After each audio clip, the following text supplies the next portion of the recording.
Hello viewer, আমরা এই মুহূর্তে আছি ঢাকা শহরের ঠিক একটু পাশেই। এটা হচ্ছে ব্যারাইদের পাশের একটি গ্রাম। দেখুন, ব্যারাইদ থেকে এই রাস্তাটি চলে গেছে গ্রামের দিক দিয়ে। চারপাশের দৃশ্যগুলো কিন্তু খুবই চমৎকার। এলাকাটিতে হচ্ছে কেবল মাত্র বাড়িঘর নির্মাণ করা হচ্ছে। খুবই সুন্দর পরিবেশ, গেলে পরে মনে হয় গ্রামের মতো, গ্রামে আসছি বেড়াতে, ঠিক এমন একটি পরিবেশ। দেখুন, চারপাশে মাটি কেটে ফেলে রাখা হয়েছে। দু একটি মিল ইন্ডাস্ট্রি আছে এখানে, কিছু গাছপালা। খুব চমৎকার খোলামেলা একটা পরিবেশ।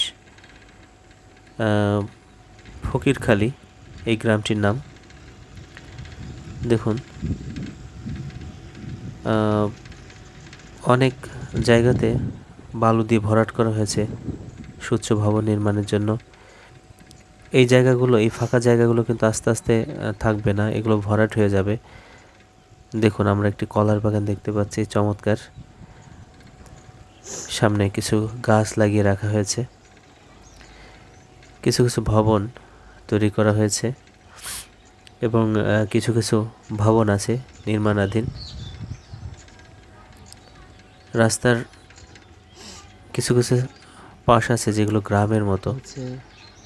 চায়ের দোকান, গ্রামাঞ্চলগুলোতে যেমন হঠাৎ দু একটা চায়ের দোকান দেখা যায়, চায়ের দোকানের সামনে খোলা একটা চাটায়ের বেঞ্চ দেওয়া থাকে, ঠিক তেমন। অনেক জায়গাতে রিক্সার জট লেগে আছে, আবার কোনো কোনো জায়গাতে ফেরিওয়ালা তাদের পণ্য নিয়ে ঘুরে বেড়াচ্ছেন তাদের পণ্য বিক্রির জন্য। সবুজ গাছপালা চারপাশের পরিবেশটাকে অনেক সুন্দর করে তুলেছে। দেখুন, প্রচুর পরিমাণে বাস রাখা আছে, যে বাসগুলো কোম্পানির প্রয়োজনে ব্যবহার হয়। এখানে পাশে একটা কোম্পানি আছে, যে কোম্পানিতে প্রচুর পরিমাণে লোক কাজ করে। সম্ভবত এই বাসগুলো সেই কোম্পানির স্টাফদেরকে পৌঁছে দেওয়ার জন্য ব্যবহার করা হয়। পাশে খুব চমৎকার একটি খেজুর গাছ দেখতে পেলাম। খেজুর গাছ কিন্তু ঢাকাতে খুব বেশি একটা দেখা যায় না, খুবই কম। খুবই ভালো লাগছিল।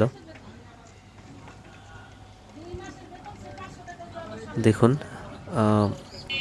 কিছু কিছু জায়গাতে কিন্তু ময়লা আবর্জনাও ফেলে রাখা হয়েছে।